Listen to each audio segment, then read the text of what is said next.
सावन मास की पुत्रदा एकादशी। सावन मास की पुत्रदा एकादशी का व्रत 8 अगस्त सोमवार के दिन रखा जाएगा। इस दिन व्रत रखकर विधिवत पूजा की जाती है और व्रत कथा का पाठ किया जाता है। सावन मास की पुत्रदा एकादशी का खास महत्व है। यह सावन मास के शुक्ल पक्ष की एकादशी तिथि को मनाया जाता है। इस बार सावन मास की पुत्रदा एकादशी का व्रत 8 अगस्त 2022 सोमवार को रखा जाएगा। पुत्रदा एकादशी के दिन भगवान विष्णु की पूजा का विधान है। धार्मिक मान्यता है कि पुत्रदा एकादशी का व्रत रखने से संतान के कष्ट दूर हो जाते हैं। साथ ही इस व्रत के प्रभाव से पुत्र की प्राप्ति होती है। ऐसे में जानते हैं पुत्रदा एकादशी व्रत का शुभ मुहूर्त, पूजा विधि और कथा। सावन पुत्रदा एकादशी का शुभ मुहूर्त। श्रावण मास की पुत्रदा एकादशी का व्रत 8 अगस्त को रखा जाएगा। एकादशी तिथि का प्रारंभ 7 अगस्त 2022 को सुबह 11:50 से शुरू हो रही है, जबकि एकादशी तिथि की समाप्ति 8 अगस्त 2022 को सुबह 9 बजे होगी। वहीं पुत्रदा एकादशी व्रत का पारण 9 अगस्त मंगलवार को सुबह 6:07 से 8:42 तक किया जा सकता है। पुत्रदा एकादशी पूजा विधि।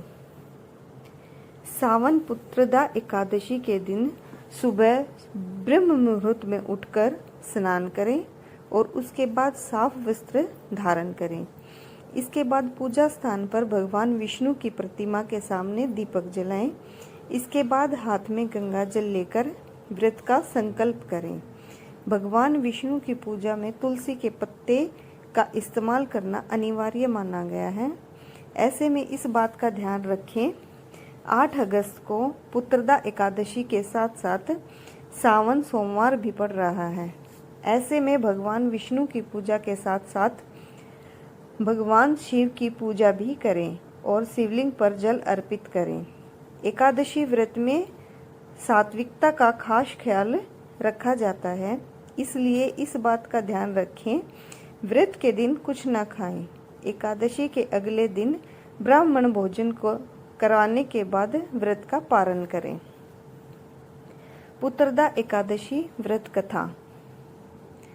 पद्म पुराण के कथा के अनुसार द्वापर युग में महिष्मतिपुरी का राजा महिजीत बेहद शांत और धर्मप्रिय था, लेकिन उसका कोई पुत्र नहीं था, जिसको लेकर वह बहुत चिंतित रहता था। कहते हैं कि राजा के शुभ चिंतकों ने यह बात महामुनि लोमेश को बताई, जिसके बाद महामुनि ने बताया कि पिछले जन्म में राजा द्वारा बहुत अत्याचार किए गए हैं। एक बार एकादशी के दिन वे दोपहर के वक्त नदी के किनारे पहुंचे। वहां एक प्यारी गाय को रोककर खुद पानी पीने लगे। राजा का यह कर्म धर्म के विपरीत था। हालांकि पूर्व जन्म के कुछ पुण्यों की वजह से राजा तो बन गए, लेकिन उस एक पाप के कारण संतान विहीन है। राजा के शुभ चिंतकों ने महामुनि से पुत्र प्राप्त का उपाय पूछा। तब उन्होंने बताया कि सावन शुक्ल पक्ष की एकादशी को विधि पूर्वक व्रत रखें और उसका पुण्य राजा को दें। ऐसा करने से निश्चित रूप से संतान की प्राप्ति होगी। महामुनि के कहने पर प्रजा ने ऐसा ही किया। प्रजा के साथ साथ राजा ने भी एकादशी का व्रत रखा। कुछ महीनों के बाद रानी को पुत्र रत्न की प्राप्ति हुई। माना जाता है कि तभी से पुत्रदा एकादशी का व्रत रखा जाने लगा।